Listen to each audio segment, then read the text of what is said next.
ನಮಸ್ತೆ, welcome to ಚಿತ್ ಕಿಟೀಸ್ friends kitchen. ಇವತ್ತು ನಾನು ನುಗ್ಗೆ ಸೊಪ್ಪಿನ ಪಲ್ಯ ಮಾಡ್ತಾಯಿದ್ದೀನಿ. ಅದು ಮಾಡೋದು ಹೇಗೆ ಅಂತ ನೋಡೋಣ ಬನ್ನಿ. ವೆಲ್ಕಮ್. ನುಗ್ಗೆ ಸೊಪ್ಪಿನ ಪಲ್ಯ ಹೇಗೆ ಮಾಡೋದು ಅಂತ ನೋಡೋಣ ಬನ್ನಿ. ಮೊದಲಿಗೆ ಒಲೆ ಹಚ್ಕೋಬೇಕು. ಒಲೆ ಹಚ್ಚಾಯಿತು. ಒಲೆ ಹಚ್ಚಾದ ಮೇಲೆ ಈಗ ನಾನು ಬಾಣಲಿನ ಇಡ್ತೀನಿ. ಬಾಣಲಿ ಸ್ವಲ್ಪ ಬೆಚ್ಚಗಾಗೋವರೆಗೂ ಕಾದಿದ್ದು ನಾನೀಗ ಕಡಲೆಕಾಯಿ ಎಣ್ಣೆ ತೊಗೊಂಡಿದ್ದೀನಿ. ನೀವು ಇದಕ್ಕೆ ಯಾವ ಎಣ್ಣೆ ಆದರೂ ಉಪಯೋಗಿಸ್ಕೋಬೋದು. ಇದನ್ನು 2ರಿಂದ 3 ಸ್ಪೂನಷ್ಟು ಹಾಕ್ತಾಯಿದ್ದೀನಿ. ಕಣ್ಣಾಳತೆಲೆ ಹಾಕ್ತಾಯಿದ್ದೀನಿ. ಇದಾದ ಮೇಲೆ ಸ್ವಲ್ಪ ಬಿಸಿ ಆಗುತ್ತೆ ಎಣ್ಣೆ. ಬಿಸಿ ಆದಮೇಲೆ ಸಾಸಿವೆನ ತಗೊಂಡು ಒಂದು 1/4 ಚಮಚದಷ್ಟು ಹಾಕ್ಕೋತೀನಿ. ನೋಡಿ, ಈಗ ಹಾಕ್ತಾಯಿದ್ದೀನಿ 1/4 ಚಮಚದಷ್ಟು ಸಾಸಿವೆ ಎಲ್ಲ ಸಿಡಿಯೋವರೆಗೂ ಕಾಯಬೇಕು. ನೋಡಿ, ಇನ್ನು ಸಿಡಿಯೋಕ್ಕೆ ಪ್ರಾರಂಭ ಆಗಿದೆ.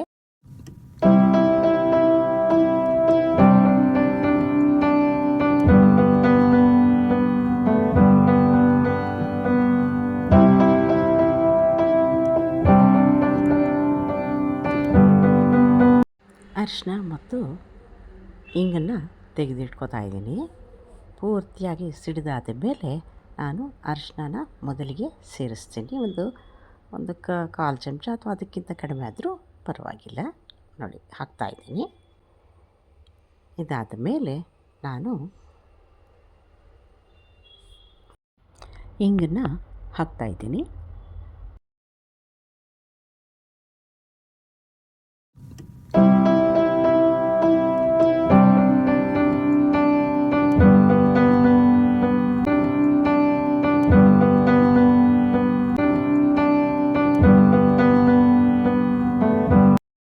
ಚೆನ್ನಾಗಿ ತೊಳೆದಿಟ್ಕೊಂಡಿರುವಂತಹ ನುಗ್ಗೆ ಸೊಪ್ಪನ್ನು ತೊಗೋತಾ ಇದ್ದೀನಿ.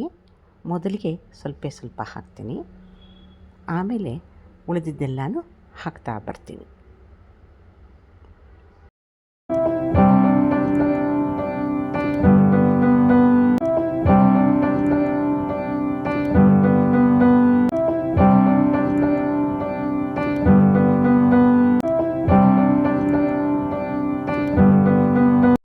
ಈಗ ನೀರನ್ನು ತಗೊಂಡು ಚುಮುಕ್ರಿಸ್ಬಿಟ್ಟು ಆಮೇಲೆ ಮಿಕ್ಕಿದ ನೀರೆಲ್ಲ ಹಾಕ್ಬಿಡ್ತೀನಿ.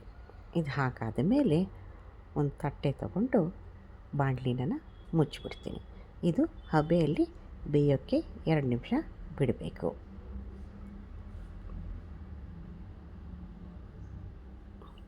ಬೆಂದಾಗಿದೆ. ಈಗ ನಾನು ಮುಚ್ಚಳನ ತೆಗೆದು ನಿಮಗೆ ತೋರಿಸ್ತಾ ಇದ್ದೀನಿ. ನೋಡಿ, ಈಗ ಬಣ್ಣ ಕೂಡ ಬದಲಾಗಿದೆ. ಸೊಪ್ಪಿನ ಬಣ್ಣ ಸ್ವಲ್ಪ ಬದಲಾಗಿದೆ. ಚೆನ್ನಾಗಿ ಕಲಿಸ್ಬೇಕು. ಈಗ ಇದು ಕಲಸಾದ ಮೇಲೆ ನೋಡಿ ಈ ರೀತಿ ಕಾಣುತ್ತೆ. ಈಗ ನಾನೇನು ಮಾಡ್ತೀನಿ ಅಂದರೆ ಮೊದಲಿಗೆ ಸ್ವಲ್ಪ ಉಪ್ಪು ಹಾಕ್ತೀನಿ. ಯಾಕೆಂದರೆ ಚಾಟ್ ಮಸಾಲೆಲ್ಲನೂ ಉಪ್ಪಿರುತ್ತೆ, ಅದಕ್ಕೆ ಸ್ವಲ್ಪ ಕಡಿಮೆನೇ ಈಗ ಹಾಕ್ತೀನಿ. ಹಾಕಿಬಿಟ್ಟು ಅಂದರೆ ಒಂದು 1/4 ಚಮಚದಷ್ಟು ಹಾಕ್ತಾಯಿದ್ದೀನಿ. ಹಾಕಾದ ಮೇಲೆ ಇದನ್ನ ಮತ್ತೊಮ್ಮೆ ಚೆನ್ನಾಗಿ ಕಲಿಸ್ಬೇಕು.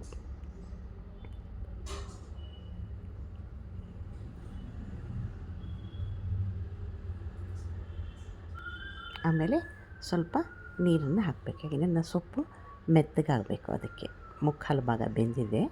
ಈಗ ಪೂರ್ತಿಯಾಗಿ ಬೇಯೋಕ್ಕೆ ಬಿಡಬೇಕು. ಈ ರೀತಿ ಮುಚ್ಚಿಬಿಟ್ರೆ ಬೇಗ ಬೇಯುತ್ತೆ.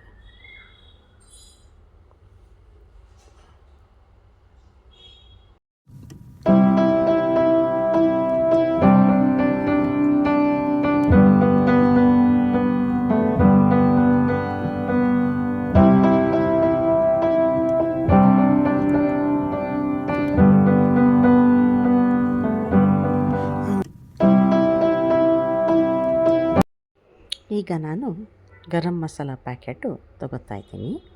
ತೊಗೊಂಡು ಒಂದು 1/4 ಚಮಚದಷ್ಟು ತುಂಬಿಸ್ಕೊಂಡು ಚಮಚದಲ್ಲಿ ಹಾಕ್ತಾಯಿದ್ದೀನಿ. ಇದನ್ನು ಹಾಕ್ತಾಯಿದ್ದೀನಿ. ನೋಡಿ, ಈ ರೀತಿಯಾಗಿ ಹರಡುವ ರೀತಿಯಲ್ಲಿ ಹಾಕ್ಕೋಬೇಕು.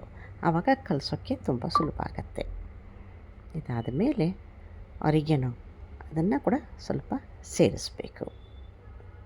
ಈ ರೀತಿ ಸ್ಪ್ರಿಂಕಲ್ ಮಾಡಿದ್ರೆ ಸಾಕು. ಇದಾದ ಮೇಲೆ ಚಾಟ್ ಮಸಾಲ ಸಹ ಕೂಡ ತಗೊಂಡು ಆರಿಗ್ಯಾನೋ ಹಾಕಿದಂಗೆ ಸ್ಪ್ರಿಂಕಲ್ ಮಾಡ್ತೀನಿ, ಸ್ವಲ್ಪ ಸ್ವಲ್ಪ ಸೇರಿಸ್ತೀನಿ. ನೋಡಿ ಈ ರೀತಿ ಸೇರಿಸ್ಬಿಟ್ಟು ಚೆನ್ನಾಗಿ ಕಲಿಸ್ತೀನಿ. ಚೆನ್ನಾಗಿ ಕಲಸಾದ ಮೇಲೆ ನೋಡಿ ಈ ರೀತಿ ಕಾಣುತ್ತೆ. ಈಗ ನಾನೇನು ಮಾಡ್ತೀನಿ ಅಂದರೆ ಮತ್ತೊಮ್ಮೆ ಸ್ವಲ್ಪ ನೀರು ಹಾಕ್ತೀನಿ. ನೀರು ಹಾಕಿದ್ರೆ ಈ ಹಾಕಿರುವಂಥ ಮಸಾಲೆ ಎಲ್ಲ ಚೆನ್ನಾಗಿ ಹೊಂದ್ಕೊಳ್ಳುತ್ತೆ. ಹಾಕಿಬಿಟ್ಟು ಬೇಯೋಕ್ಕೆ ಬಿಡ್ತೀನಿ. ಹಸಿ ಕೊಬ್ಬರಿ ಹಾಕ್ತಾಯಿದ್ದೀನಿ, ತುರಿದಿರೋದು. ಕೆಲವರು ಒಣ ಕೊಬ್ಬರಿನೂ ಹಾಕ್ಕೋತಾರೆ, ಯಾವ್ದು ಬೇಕಾದರೂ ಹಾಕ್ಕೋಬೋದು. ಅದ್ರ ಕೊಬ್ಬರಿ ಹಾಕಲೇಬೇಕು ಅಂತಿಲ್ಲ, ಇದು ಬೇಕಿದ್ದರೆ ಹಾಕ್ಕೋಬೋದು.